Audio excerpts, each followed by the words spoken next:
Chapter 24.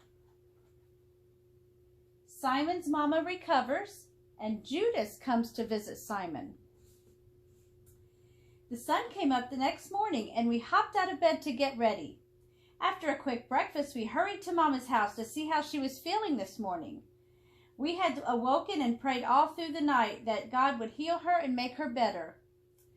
We reached Mama's front door, and we were met by Andrew. He was smiling, so we knew things were good. He reached out and hugged me and said, "Mama's awake and talking." We rushed into Mama's bedside. There she was, sitting up and eating some breakfast. Oh, it was good to see her awake. She said she felt fine this morning and wanted to get up and start her chores. Mara said it was hard to convince Mama to lay still and rest. That was just like Mama.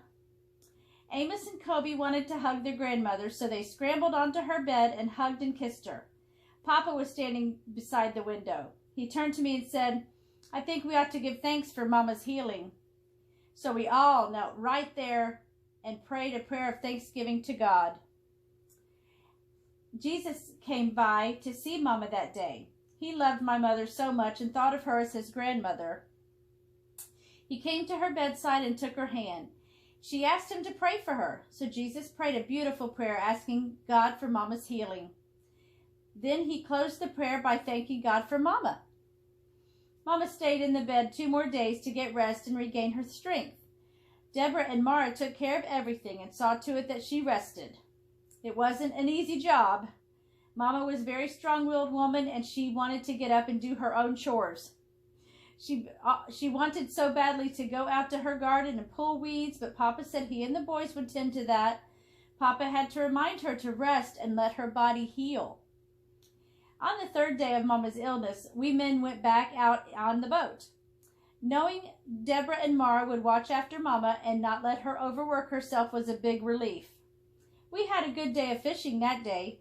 God seemed to fill up our nets with extra fish we missed by being home with Mama. I went to see Mama after taking the fish to market. She was sitting in a chair resting just as Deborah had asked her to do.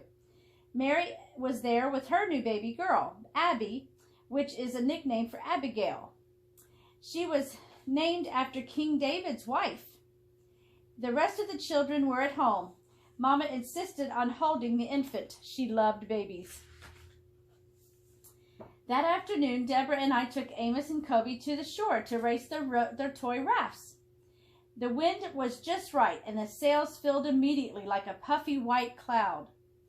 Those rafts sped across the water so fast that the string Kobe was holding came completely out of his hand, and the little raft was sailing farther and farther away. I ran into the water deeper and deeper until the water was up to my neck before I could reach the string on that raft. Deborah was laughing so hard her tears were flowing down her face. The boys thought I looked pretty funny too. We had supper that night at Mama's house. Deborah and Mara prepared a wonderful meal.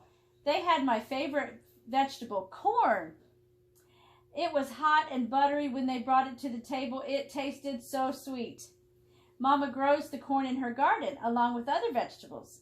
Mama looked so much better. Only a few days after taking ill, she had her beautiful coloring back in her lovely face. During supper, we talked about Jesus' birthday coming up soon. He would be 16 years old this year. Then we talked about Passover in Jerusalem shortly after his birthday. I decided to arrange for a surprise this year for our trip to Jerusalem. There was a knock on the door. Opening the door, there stood Judas, a young boy who comes around once in a while. He picked some grapes from the vineyard and asked if we wanted to buy them. So I gave him some money, and he knew I would give him money, but he also knew that he would have to earn it. I once asked Judas why he didn't want to be a shepherd like his father. He said he was saving all the money people gave him so he could move away when he became an adult. He said money was very important to him and that it would give him everything he wanted out of life. I felt sorry for Judas. Judas was only 17 years old. Somehow he thought that having money was the most important thing in his life. He only worried about himself and didn't seem to care about other people's needs. I'm sure it broke his father's heart to know that Judas was such a selfish boy.